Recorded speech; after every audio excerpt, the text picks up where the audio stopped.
Welcome back to the renovation series. This is episode 10. This week, I'm building custom floating shelves, and I want to show you how this easy and affordable DIY project can totally transform your space and how you can go from this to this. Every week in this renovation, it feels like the house reveals a little bit more of its personality. Last week, we took on repainting the cabinets with an airless paint sprayer, and seeing them transform was such a turning point. But a kitchen isn't just about the big projects. It's about layering pieces that make it feel like home. If you're new here, hit that subscribe button and follow along the journey. So where the tape is on the walls is where I'm gonna put some floating shelves. What do you guys think about this? So this board, we're just using as like a little placeholder. It is like 7¼ inches. So this is a rough idea of what the shelves are gonna look like how far deep they're gonna sit. So now I have to figure out how long I want them. Like, do I want them to go all the way up to the window,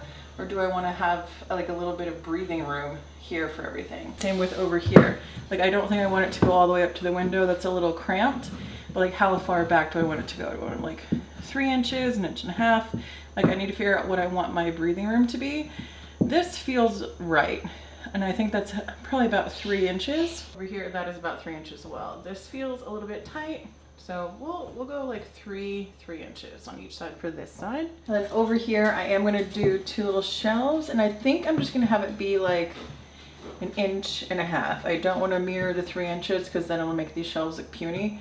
But I do want to give a little bit of breathing room. I don't want it to be like all the way up to the window casing. So we'll do like 1.5 inches for those. And then over here, if I mirror the 3 inches on this side of the window over here, that's gonna make this side look not great. So I think I'm gonna do like 1.5 inches. It's not gonna be, equal on both sides of the window, but it will be equal to what we're doing between the window and the door. So there will be a reference point. It's not just a random number. It will kind of mirror each other a little bit. And then over here along this run, I will have it be 3 inches. So this space will reflect the space on the left side of the window. I just want to give it a little bit of breathing room. I don't want it to feel like cramped and stressful. That was 46, 20, 16, and 72. Okay. Got my measurements. Let's go cut those babies. For the wood, I'm using standard 2x8s, and you can find these anywhere at any lumberyard or hardware store. The way most dimensional lumber is milled is with rounded corners. This makes it easier to handle in lumberyards and on construction sites, less splintering and chipping, and you can totally leave the edge as is. I've made other shelves with 2x8s leaving the rounded edge, and they look beautiful. This time, I wanted to try something a little bit different, so I cut that rounded edge off on my table saw so I could get a clean, crisp, flat front, and I think this really gives the shelves an elevated look. Got some little scrap wood here, and I'm gonna test out 2 little stains. This is Special Walnut. I don't think I've worked with Special Walnut before, and this is English Chestnut. Pretty sure I've not worked with that either. And test them out, see how they go. English Chestnut.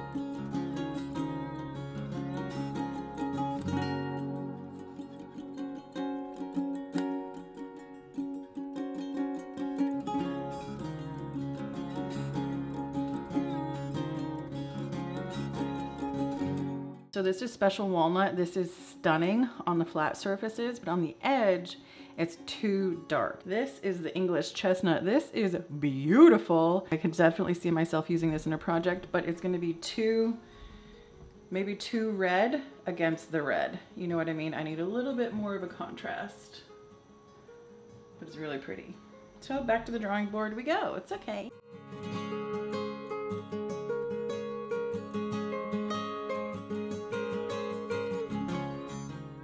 Scientist Whitney reporting for duty. Welcome to Operation Stain Lab.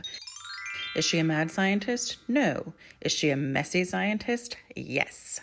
So of course, I wasn't totally digging either of the two stains I had tried, so I picked up a third called Ipswich Pine.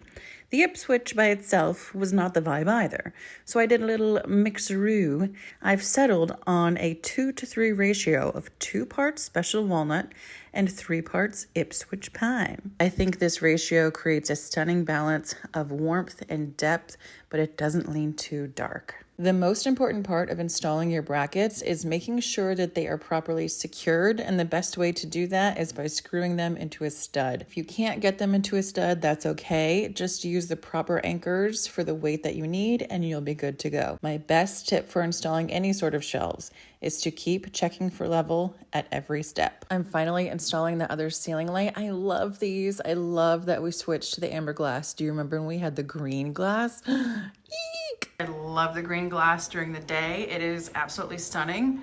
But at night, the color that the green glass throws is not it, especially on a white background. Hey,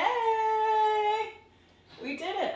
These are the long shelves with the little corner. I'm gonna attach them like this with pocket holes. So I'm gonna put pocket holes in here. Coolio. So we're gonna attach those like this.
This is starting to look so stinking cute, you guys. Ah! I mean, I just started putting some random things up here. This is definitely not going to be like the final styling of how this is gonna go. I just put some random stuff up here, but it's kidding. Oh, it's coming together. It's so cute. All right, it's the next morning. I'm so happy with how these are turning out. Okay, but we are not done.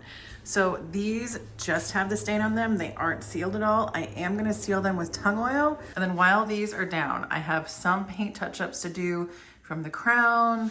Some of the paint came off, so the paint will be done. So when I go to put the finished sealed shelves back up, I don't have to touch the walls. So I do need to order my vent covers. I'm gonna be replacing the vent covers in the whole house. The whole house has like these vent covers. They're pretty standard, but they've been painted over a bajillion times. And there's like actually not a lot of space for the air to come out of the grills. So I just wanna replace them all. So if you know of any place to get vent covers, I'll show you here in just a second what I'm thinking about getting, and you guys let me know. I also need to order some window coverings. And I can't decide if I want to do like a full Roman shade. I'm kind of leaning towards a ticking stripe Roman shade or like a little cafe curtain. Cafe curtains are adorable, but I think I want to have the option of full privacy. So these shelves are just sitting here for now. But when you go to put yours on, you see the screw holes right here, you have to screw in your shelf to the bracket. It'll make it way more stable. So I'm not gonna be able to show you guys that today because I have to take these down and seal them, and this video will be live by the time that the tung oil dries. So as I'm taking this stuff off these shelves, let's talk real quick about how you can seal your shelves. Now you can seal them with a polyurethane. You can do a wipe on, you can do a brush on polyurethane, you can do a polyacrylic. Now, I have used both before. Polyurethane is just a little bit more work because you have to sand between coats. You can get little bubbles in the finish, and that's really annoying to deal with. Polyacrylic, on the other hand, has a tendency to get a little bit gummy, like a little bit tacky, and it looks kind of plasticky. So I'm gonna stick with a deep penetrating sealer like tung oil. Pure tung oil is really, really, really thick. It's like honey. I used it on my DIY concrete countertop, and it's great. I love, you guys ask me periodically like, hey, how's your concrete countertop holding up? I should do a video on that. It's great. Once the tung oil fully cured, it takes about 30 days. Fully cured, it's waterproof, it's penetrated, it's sealed. Since tung oil is so thick, it does need to be like thinned out with mineral spirits. And I really don't like mineral spirits. I don't know why. I just don't like it. I don't like using it. So if I can get away with not using it, I will go that route. So I found this company called Real Milk Paint, and they make a tung oil called like half and half. It's half tung oil, half citrus solvent. So they have like a citrus one, which is like orange peel oil. Then they have another one that is like a pine oil. So I got the pine oil one. So it's like 50% tung oil, 50% pine oil. So I haven't even opened it yet. We're gonna open it together and we're gonna see how this goes. I am not sponsored by them. But speaking of sponsors, I do have quite a few sponsored videos coming down the line. And this is the first time I've really been have real sponsorships, and I'm kind of nervous. And I don't want to feel inauthentic here on my channel. I really only recommend to you guys the things that I love. And the products that I'm gonna be partnering with here in the future, I love.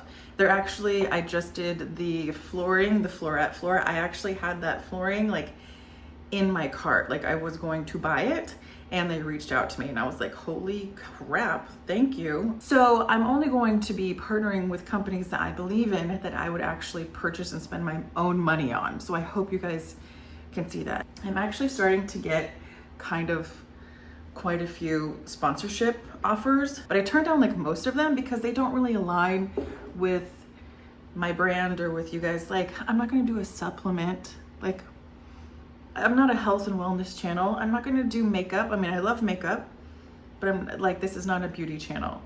I'm not gonna do hair products because most of the time my hair is not even done.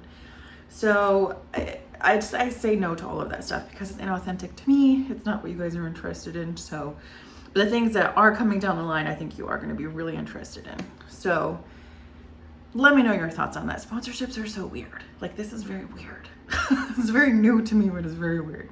Okay, let's go get these babies sealed up. Dude, be so for real right now. Do not use over oil-based stains. What the helly? Anyway, this is the thing I was talking about. Crapola, what do I do now? Well, should I just do it? Should we just do it? I think I'm just gonna do it. First of all, it smells great. Regular tung oil is kind of gross. But since this is mixed with the pine oil, it smells really nice.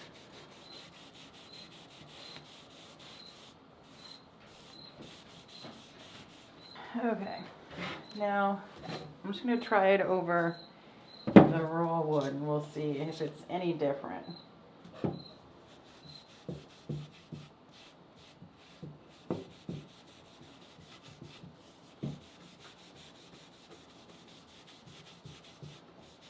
Literally feels like it's going on the exact same way.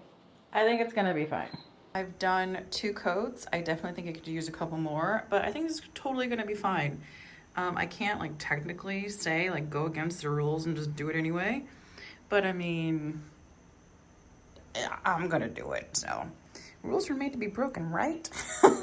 Also, this stuff is pungent. It smells like pine. I mean, it smells great, but it's intense. Definitely, I opened the garage door. I opened the whole house up. I got fans going. Do this in a very well ventilated area. Wear a mask, wash your hands. I don't think it's toxic, but it is like pungent pine. Definitely don't do something like this in the wintertime where you have to keep your windows closed. You need to do it in a well-ventilated area. But anyway, I think it's gonna be great. Okay, guys. Thank you for joining me on today's video, and I will see you all on the next one. Bye.